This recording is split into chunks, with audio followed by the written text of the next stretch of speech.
Leo. Thank you for tuning in to Moonlight Lady Tarot.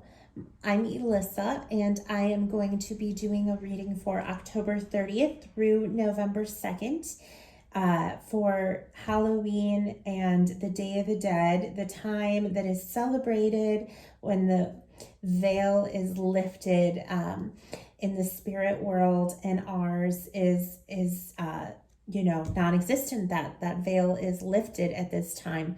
And so I'm going to be doing this reading to connect in and tune in to any departed loved ones, your spiritual team, your guardian angels, ascended masters, gods, goddesses that you feel strongly connected to, and departed loved ones. Okay, so you get to pick, just whoever you would like to tap into and connect with and receive messages from at this time. Okay, and I'm just going to take a couple deep breaths, and I'm going to do another shuffle. I've already shuffled, but I'm going to go ahead and give it another shuffle here.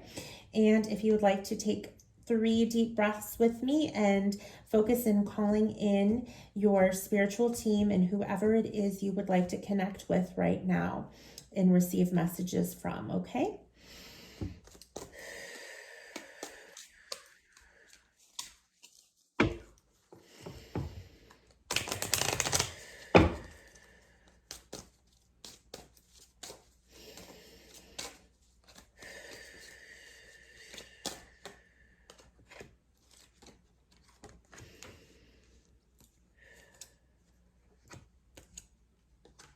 Okay.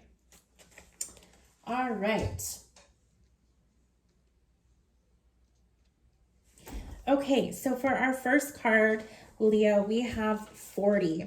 And this card is a message from your guides, angels, ancestors, beloved loved ones who have passed on, whoever it is that you've tuned into here. And this is really that just flew out.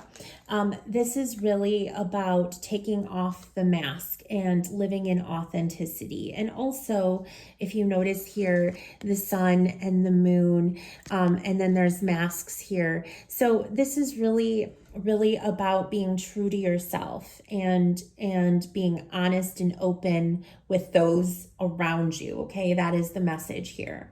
All right. So let's look at card number 2.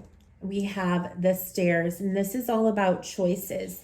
And this message here is how your guides are supporting you. So they're helping you, whether it be through signs or any messages that they're sending you are related to helping guide you in making the right choices, whether it's a nudge, whether it's a feeling. Our guides come to us and send messages in so many different ways. So they are sending you messages and guiding you in choosing, okay? And it looks like there's some options that you have here, okay, that are coming up that they're helping you with. And then our third card is the labyrinth, okay? And this is about a confusing time, right? With a lot of different choices, and a labyrinth is like a walking puzzle. So, it is a confusing time. So we have how you can deepen your connection with them. And it's an interesting card. We'll definitely clarify how this is related to deepening your connection with your spiritual team. I would say being aware that you're in the labyrinth, right? And asking for help. So your spiritual team is always going to have a stronger input when you're in direct connection with them. So when you're in this place of confusion, when you're in the labyrinth, and you're in the thick of bushes of confusion, call on your spiritual team. You can do it in your head, but communicate with them, ask for what you want and for guidance and messages, and look for them because they will send them. Okay. And your final card, you have 17, which is the storks. This is about fertility. This is about birthing new things into the world, whether literally having children, although oftentimes it doesn't necessarily have to be that extreme. This is fertility of creativity. This is fertility of birthing projects, taking steps towards your passion projects, towards your dreams and goals that you have in life, okay? And that is the message of what you could be paying attention to from your guides. So they're saying, pay attention to what you want to birth into this world, okay? All right, so let me get some more messages, some clarifiers. I really like that. It was very straightforward, to the point. But I will go ahead and get a clarifier card here with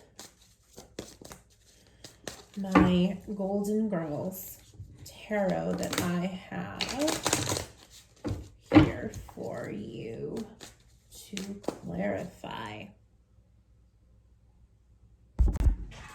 Okay. So, clarifying here for Leo. Okay.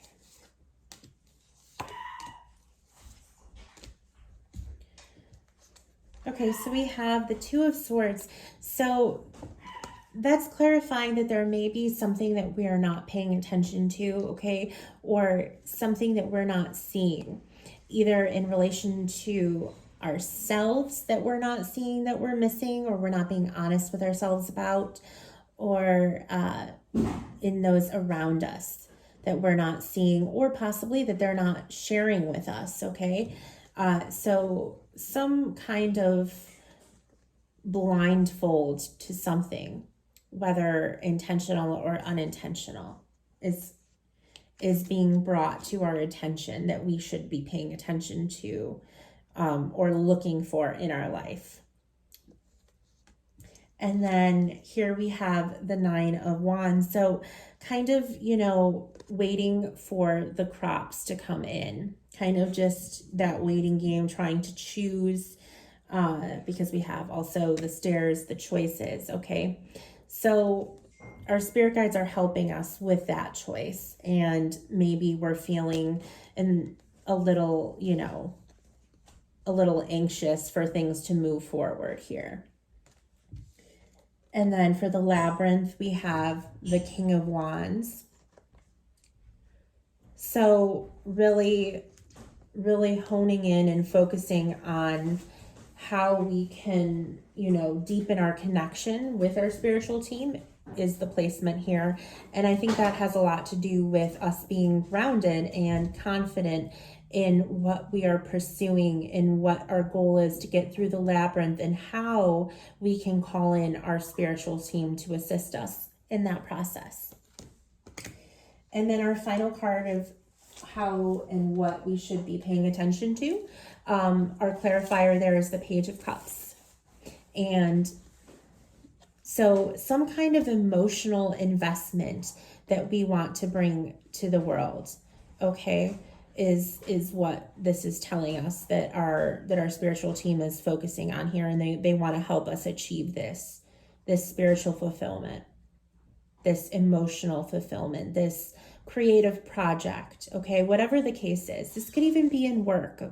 This could be in relationships, romance, but this can show up in your life in many different ways. This is something that you're passionate about. This is a passion project that your spiritual team is here to assist you with bringing into the world. Okay. All right. I hope that clears things up, and please follow and subscribe if you haven't already.